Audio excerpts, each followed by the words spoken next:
Hi guys, so today I am gonna film something that I have never filmed before, I don't think, and the idea kind of just came to me randomly today. I want to share with you guys 5 very hyped fragrances that I think are really worth it. Plus one bonus one that I think needs to be hyped throughout the entire community, like ASAP. So let's just get into the video. I have 5 fragrances here. I didn't want to include too many. I just wanted to make it kind of short and sweet. There is no Creed Aventus, no Baccarat, because these fragrances, okay, were wiped hands, we're finished with them. And I also didn't include Delina, even though I did think about it. But let's just get into the video. Let's talk about hype fragrances that I think are totally worth it. I think we all know where the hype started for this one, and it is really worth it. Rouge Malachite from Armani Privé. It is my baby. It's really a fragrance that feels very sentimental to me. It's the fragrance that I was wearing a lot when I fell in love with my partner in Bali, and I just have so many great memories with this fragrance. I actually have like this much left in my bottle, like a really small amount, so I'm kind of saving the juice because I feel like my formula, the bottle that I have is from, I think it might be 2016, I'm not sure, somewhere around there, and the juice is just so beautiful, and I feel like they have kind of changed it a bit now, so I'm really trying to hold on to it.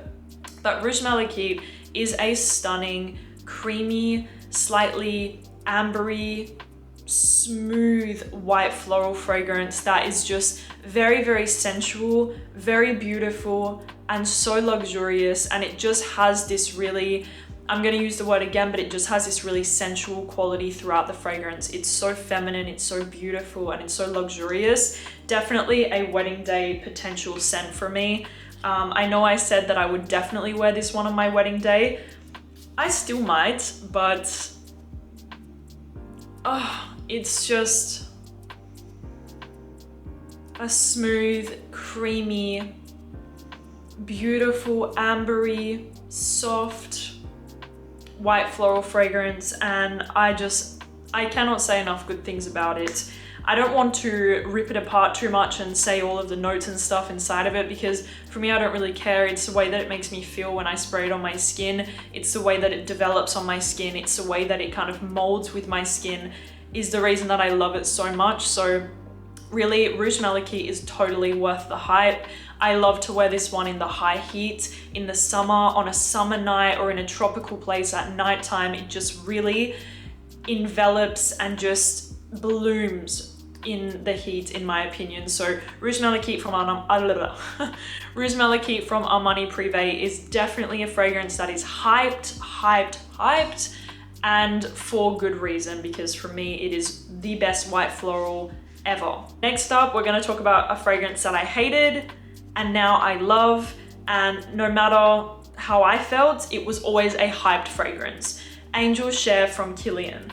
Now, when I first tried this fragrance, I actually had a sample of it that I got in Paris, and I smelled it and I was like, been there, done that. I've smelled many things like this. It's very sweet, it's very sickly, finish. Maybe I was a little bit judgmental, I would say. But the fragrance for me, whenever I smelled it, I would just feel overwhelmed with how sweet it was. It's very sickly, it's very sweet, it's very synthetic, and it is, definitely. But I never actually tried wearing it on myself or smelling it on somebody around me. One night, Pierre, he wore this fragrance out for dinner. It was probably one of the top 3 fragrances that I've ever smelled. It was just fantastic. Now, Angel Share, you guys know it's this very sweet, very sugary, dried fruity sort of fragrance. It has a boozy note. There is this dried fruity smell, very sweet, a little bit woody underneath, but trust me, when you spray it on your skin and once you let it kind of settle, it is just fantastic. The longevity and projection is amazing on this fragrance. It lasts a long time, it projects a lot, and you're gonna get noticed with this one. Don't get me wrong, it is a very sweet scent, so you do have to be into your sweeter fragrances to like this one, but I think it's totally worth it because I judged it and now I'm eating my words, because it really is a fantastic scent. and I absolutely love it. Angel Chef from Kilian, worth the hype for sure. Okay, next up we have Oud for Greatness. I'm going to quickly mention this one because I have spoken about it for many years now. Same with Rouge Malachite actually. Oud for Greatness is totally worth the hype that it got when it first launched. It is a fantastic fragrance. It is this very smoky, mysterious, incense dominant scent. There is some saffron, there is a bit of oud, I think there's some patchouli in there. Really wow, a pioneer for me in the niche industry. Definitely a pioneer fragrance, like Baccarat, like all of the other big heavy hitters. Oud for Greatness is definitely one of them. Beautiful fragrance. It's been cloned so many times now because of its success, and I think it is fantastic. I have to be honest, I cannot wear this fragrance anymore. I think I wore it on a night out and then I woke up a little hungover and I could smell it everywhere and it made me really repulsed. So I think now I'm done with Oud for Greatness. Our relationship is over, but that doesn't mean that it isn't a fantastic fragrance. Whenever I smell someone wearing it, it just smells so addictive. There is something almost a little bit sweet underneath. Some people think it has a Baccarat Rouge similarity, and I can definitely feel the touch of Baccarat, like a small touch, the essence, if you will.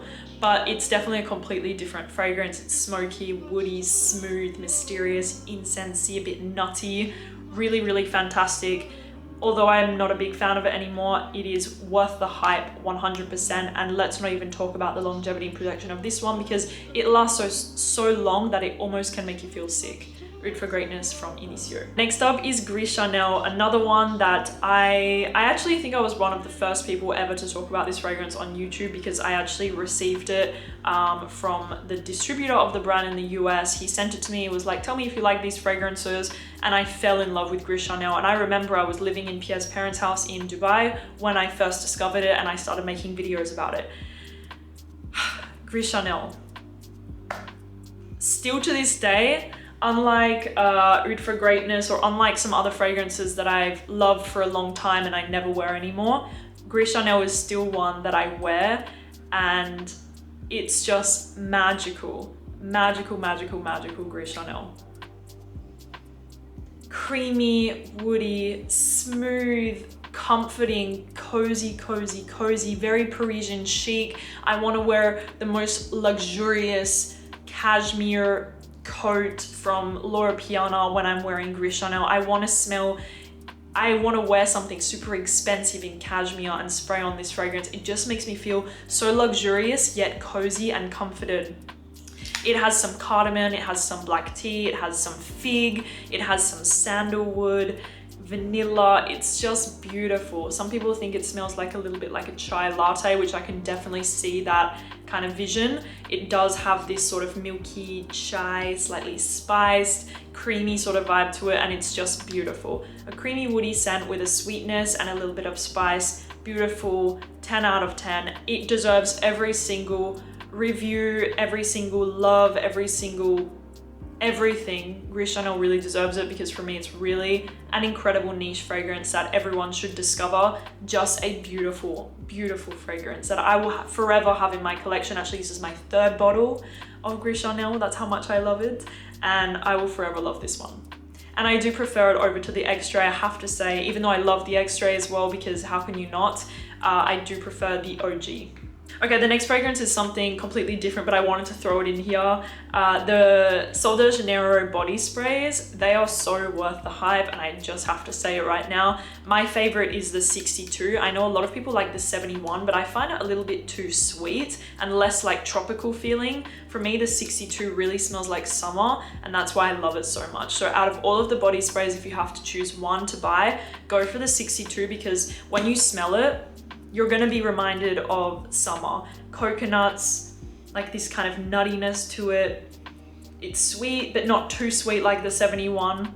It's more coconutty and creamy and beachy, a bit salty almost. It's just magnificent. Really, this one is worth the hype. That's why I just wanted to throw it in here, because I know everyone is talking about Sol de Janeiro. They really killed their marketing, their brand. They killed everything with the brand. I really think they're probably going to be worth a lot of money. I'm not sure if the company's already sold, but if it is, I'm sure it's sold for a lot of money, because it's genius, and we needed something like this. Apart from like Bath and Body Works and Victoria's Secret body sprays, we needed like a I don't know, something like Sol de Janeiro, and we got it. And my favorite is the Sol de Janeiro 62 because it really just reminds me and transports me to the summertime. So fantastic, love it so much, and definitely worth the hype. Okay. And finally, my hyped recommendation that you all need to go out and buy immediately, if not sooner, as soon as this video is over, go out and get it because, or don't, I don't really care to be honest, but it's Vibrato from Sospiro.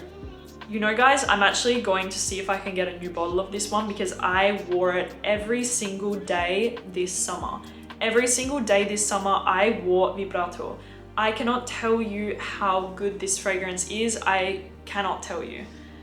It is the best, hands down, the best fresh fragrance that I have ever worn, have ever touched, have ever smelled in my entire life. And you just need to trust me on this one and go and get it. You will not regret it. It is completely unisex. I wouldn't say it's feminine nor masculine. It is juicy, it's citrusy, it's fresh, but there is something underneath, maybe a bit of patchouli in there, underneath. I need to reiterate that. It's mostly this fresh, juicy sort of scent, very sparkling, quite fizzy, but there is definitely this slight herbal tone, very slight, and there is some patchouli underneath, I feel, and a woody base. But I'm done. This is literally my favorite fragrance and my most complimented fragrance that I have ever owned in my life. I swear to you guys, every single time I wore this fragrance, I got a compliment with it, and I cannot even believe it. I actually want to record the next time that I get a compliment with it because I think it's so insane how many people compliment me on this fragrance. I will tell you, I love to mix it with Molecular One, spray on Molecular One first and then Vibrato, and I don't know what to say to you guys anymore. That's it. I'm done, hands down. The best fresh fragrance in the whole entire world is this fragrance right here. And if I created a fresh fragrance, and I'm so sad that I didn't create this one because it's just perfection. Vibrato from Sospiro. Get on it. It's really a fragrance that deserves a lot more attention and a lot more hype because I've never heard anyone talking about it, and for me it's the best fragrance ever. So I'm gonna get another bottle of this one before the hype starts. That is it. Thank you guys for watching this quick little video on hype fragrances that I think are totally worth it. There's obviously more, like I was thinking of Oud Bouquet and Delina and so many others, but I just wanted to put in the ones that I personally think are really like worth the hype, and they're very hyped fragrances online. Thank you guys for watching, and I'll see you soon. Bye bye.